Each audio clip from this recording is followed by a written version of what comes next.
Hello बच्चों। तो भाई चैप्टर 5 में आज टॉपिक है एंजाइम। देखो ऑक्सीटोसिक और विटामिन्स प्रीवियस वीडियो में हमने खत्म कर लिया। आज है टॉपिक एंजाइम। देखो धीरे धीरे करके हम लोग इस टॉपिक को खत्म कर रहे हैं, है ना। एक दो लेक्चर में इसको हम खत्म कर देंगे। पपाया, डायस्टेज और पैंक्रियाटिक यीस्ट, ये चार जो है ड्रग हम लोग पढ़ेंगे, क्रूड ड्रग्स जिससे एंजाइम एक्सट्रैक्ट किया जाता है, राइट। तो इस पूरे टॉपिक में तो बेसिकली एंजाइम्स होते क्या है। एक sentence, all enzymes are protein. क्या? All enzymes are proteins. लेकिन साथ ही साथ एक चीज और कहते हैं, all proteins are not enzyme. याद रहे, लिख दो, नहीं कहोगे सर ने लिखा नहीं। All proteins are not enzymes. इस चीज को बहुत ध्यान से क्यों बताया है, कई बार केमिकल नेचर पूछ लेते हैं एंजाइम का। तो ऑल एंजाइम्स आर प्रोटीन, कहीं भी एंजाइम आ जाए आंख बंद करके लगा दो कि वो प्रोटीन है।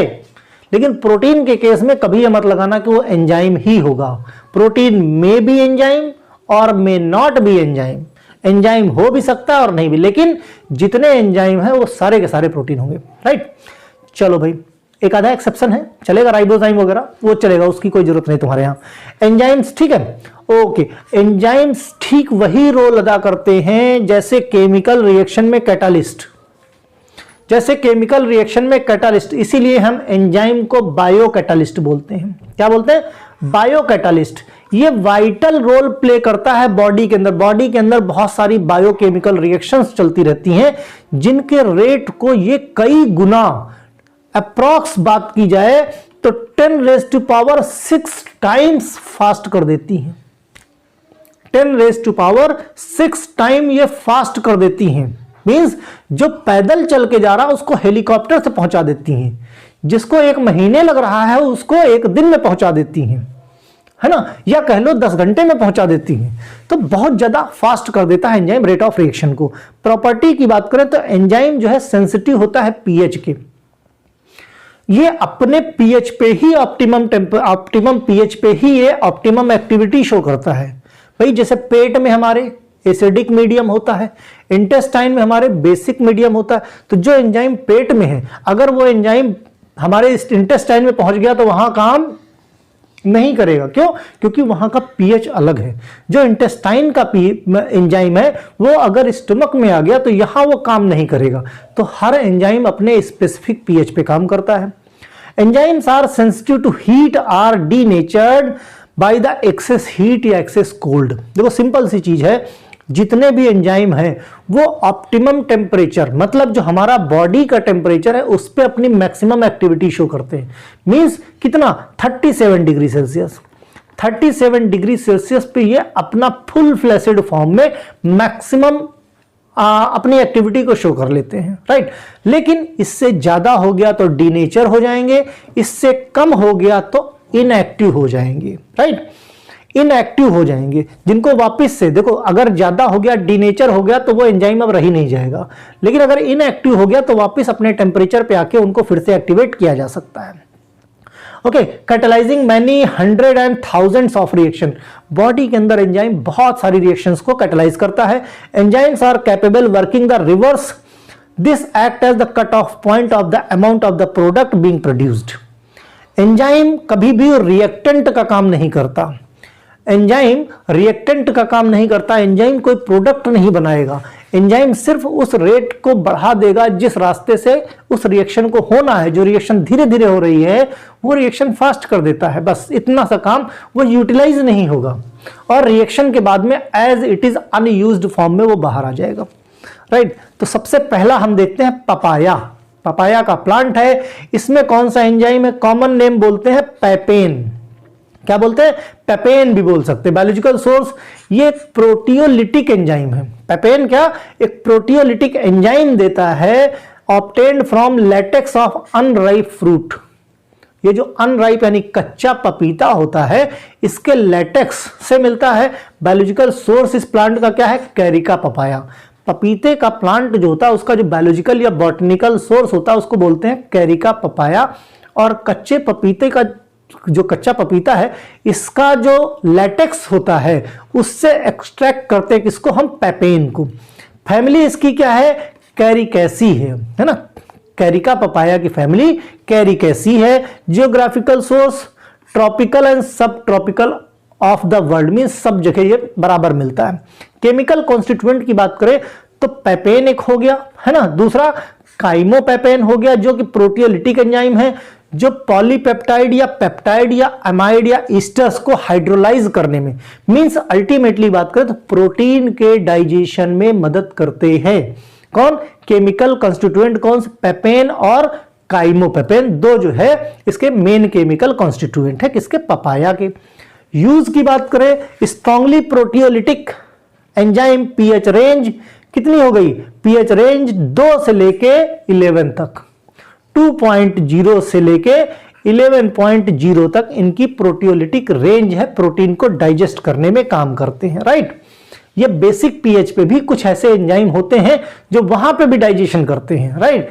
It is used as the medicine of the protein digestant, use removal of protein deposit, जो बॉडी की सरफेस पे, सॉफ्ट सरफेसेस पे प्रोटीन डिपॉजिट हो गया है, ये प्रोटियोलिटिक एंजाइम, प्रोटियोलिटिक मींस जो प्रोटीन को ब्रेक डाउन करे। ब्रेक डाउन कैसे करोगे, जो पॉलीपेप्टाइड चेन, जो अमीनो एसिड से, जो पेप्टाइड चेन से या पॉलीपेप्टाइड चेन से बंधे हुए हैं उन बॉन्ड्स को कट कर दो। ये प्रोटियोलिटिक मींस जहां जहां पे वो अटैच्ड हैं सॉफ्ट सरफेसेस से, वहां से भी उसको रिमूव कर दिया जाता है। मीट टेंडराइजर की तरह, मींस मीट में जो बोन से, टेंडन से जो मीट लगा हुआ होता है, ये प्रोटियोलिटिक एंजाइम क्या करता है, उन टेंडन्स को ब्रेक कर देता है जिससे मीट अलग हो जाता है ना, बोन से अलग हो जाता है। या clarification of the beverages, beverage के क्लैरिफिकेशन में भी पपाया या पेपेन हेल्पफुल होता है, राइट। नेक्स्ट आता है यीस्ट। यीस्ट क्या एक तरह का फंगस होता है जिसको हम फैक्स मेडिसिनल या सर्वेसी फर्मेंटम भी बोलते हैं। बायोलॉजिकल सोर्स की बात करें, कंसिस्ट ऑफ यूनिसेलुलर फंगस या unicellular fungi obtained from Saccharomyces cerevisiae. Saccharomyces cerevisiae जो है इसका क्या है, बॉटनी बायोलॉजिकल सोर्स है किसका, यूनिसेलुलर फंगस, यानी ईस्ट का। ईस्ट क्या है, यूनिसेलुलर फंगस होता है जिसकी जो फैमिली की बात करें तो सैक्रोमाइसेटेसी जो है इसकी फैमिली है। सैक्रोमाइसिस सर्विसी इसका बायोलॉजिकल सोर्स है और सैक्रोमाइसेटेसी इसकी फैमिली है। केमिकल कंस्टिट्यूएंट की बात करें, कुछ इंपॉर्टेंट केमिकल कंस्टिट्यूएंट है, यानी कुछ मेजर कंस्टिट्यूएंट की बात करें, कुछ एंजाइम है जैसे जाइमेज, इन्वर्टेज, माल्टेज, डायस्टेज, इंडोट्रिप्टेज, ग्लूकोजिनेज और इमल्सिन। ये कुछ मेजर एंजाइम्स हैं जो ईस्ट में पाया जाता है, राइट। कुछ माइनर फॉर्म में विटामिन बी ग्रुप के कुछ विटामिन होते हैं, B1, B2, B3, B6 और B12 एंड नियासिन। ये क्या काम करते हैं, माइनर कंस्टिट्यूएंट होते हैं जो कुछ प्रोटीन, फैट, कार्बोहाइड्रेट, जाइमोस्टेरॉल की तरह भी ये थोड़ी बहुत मात्रा में इस किसमें, यीस्ट में पाए जाते हैं। Use various fermentation process such as manufacture of beer, beer की मैन्युफैक्चरिंग में या किसी भी चीज, भाई बियर किससे, फर्मेंटेशन से बनता है, किसी भी चीज के फर्मेंटेशन में ये हेल्पफुल होते हैं। अल्कोहल के फॉर्मेशन में, ब्रेड बनती है जो हम लोग ब्रेड खाते हैं। Use prevention treatment of vitamin deficiency, है ना। Biologically complete protein manufacture of nucleic acid में भी ईस्ट का बड़ा रोल होता है, मेजर रोल प्ले करता है इन सब चीजों में भी, राइट। नेक्स्ट आता है डायस्टेज। डायस्टेज क्या है, common name amylase, salivary diastase और माल्ट डायस्टेज। एक्सट्रैक्शन कहां से होता है, बायोलॉजिकल सोर्स की बात करें अगर हम तो found in infusion of malt. Malt किसका, माड़ जिसे बोलते हैं हम, है ना, डाइजेस्टिव ट्रैक्ट ऑफ एनिमल से भी मिलता है। Malt is dried artificially germinated barley grain. Malt किससे, बर्ली ग्रेन, हॉर्डियम वल्गेयर एंड अदर कुछ स्पेसीज हैं हॉर्डियम करके, जिन हॉर्डियम की कई सारी स्पीसीज हैं जिससे माल्ट को या डायस्टेज को एक्सट्रैक्ट करते हैं। बेसिकली ये हमको मिलता है डायस्टेज कहाँ, माल्ट से मिलता है ना। फैमिली क्या है, ग्रेमिनी फैमिली है। इन एनिमल डायस्टेज की बात करें तो present in salivary diastase, ptyalin, pancreatic diastase या एमाइलोप्सिन। एनिमल डायस्टेज में कहां कहां पे, सलाइवरी मीन सलाइवा से, है ना, पैंक्रियाज से पैंक्रियाटिन में पैंक्रियाटिन डायस्टेज या एमाइलोप्सिन, ये भी क्या है, डायस्टेज के सोर्सेज हैं, यहां से भी डायस्टेज हम एक्सट्रैक्ट कर लेते हैं। यूज की बात करें, सिंपल सी चीज है, फैट डाइजेशन में हेल्प करते हैं। Conversion of starch sugar in fermentation, brewing industries, brewing industries में मींस जहां पे बेवरेजेस बनते हैं, दारू बियर वगैरह बनती है, वहां पे भी इनका इस्तेमाल होता है ना। शुगर के फर्मेंटेशन में स्टार्च को शुगर में कन्वर्ट कर देते हैं, वहां पे कन्वर्जन में प्लस डाइजेशन में डायस्टेज हमारे हेल्प करते हैं। नेक्स्ट आता है पैंक्रियाटिन, ये एक कॉम्बिनेशन ऑफ डाइजेस्टिव एंजाइम है पैंक्रियाटिन। कॉमन नेम क्या है, डायस्टेज वेरा या पेंड्रोटेंड्रेनोन या जाइपेनार है ना, ये क्या है, कुछ कॉमन नेम है किसके, पैंक्रियाटिन के। बायोलॉजिकल सोर्स की बात करें, पैंक्रियाटिन डाइजेस्टिव एंजाइम है, कॉम्बिनेशन ऑफ डाइजेस्टिव एंजाइम है जो हमने बोल रखा है। एक्सट्रैक्टेड कहां से, एक्सोक्राइन ग्लैंड ऑफ पैंक्रियाज, कहां से मिलेगा, एक्सोक्राइन ग्लैंड ऑफ पैंक्रियाज, किसके पैंक्रियाज से मिलेगा, सर्टेन एनिमल्स, कुछ एनिमल जैसे होग सुस स्क्रोफा, होग कौन, ये देखो जंगली सुअर इसको बोलते हैं, है ना, होग सुस स्क्रोफा, फैमिली इसकी क्या है, सुइडी, क्या फैमिली है, सुइडी, इस जंगली सुअर की फैमिली सुइडी है।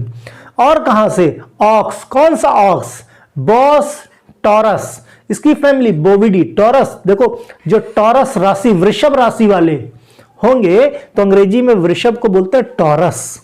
इस फैमिली की स्पीसीज कौन सी, बॉस टॉरस, इसकी फैमिली बोविडी, मींस इन दोनों के पैंक्रियाज से, इन दोनों की जो एक्सोक्राइन ग्लैंड है वहां पे जो पैंक्रियाज है उस पैंक्रियाज से पैंक्रियाटिन निकाला जाता है।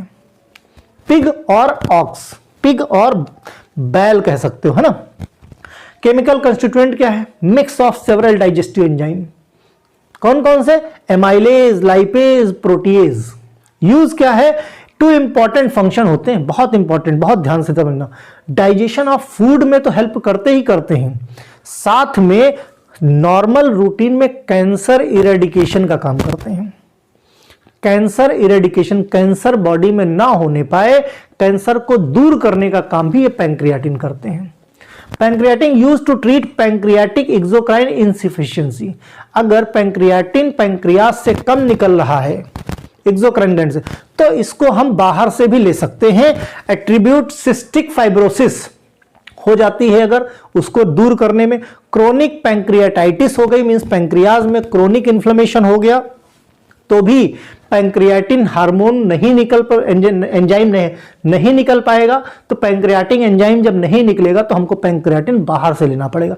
बाहर कहां से लोगे, pancreas of aux, pancreas of pig, right. तो ये सोर्सेस हैं जहां से हम पैंक्रियाटिन ले सकते हैं और लेके फिर हम इनका इस्तेमाल करते हैं, राइट। तो इस तरीके से ये एंजाइम खत्म हो गया। नेक्स्ट वीडियो में हम लोग फार्मास्यूटिकल एड शुरू भी करेंगे और कोशिश करेंगे कि उसी में खत्म भी कर दें। Okay, bye.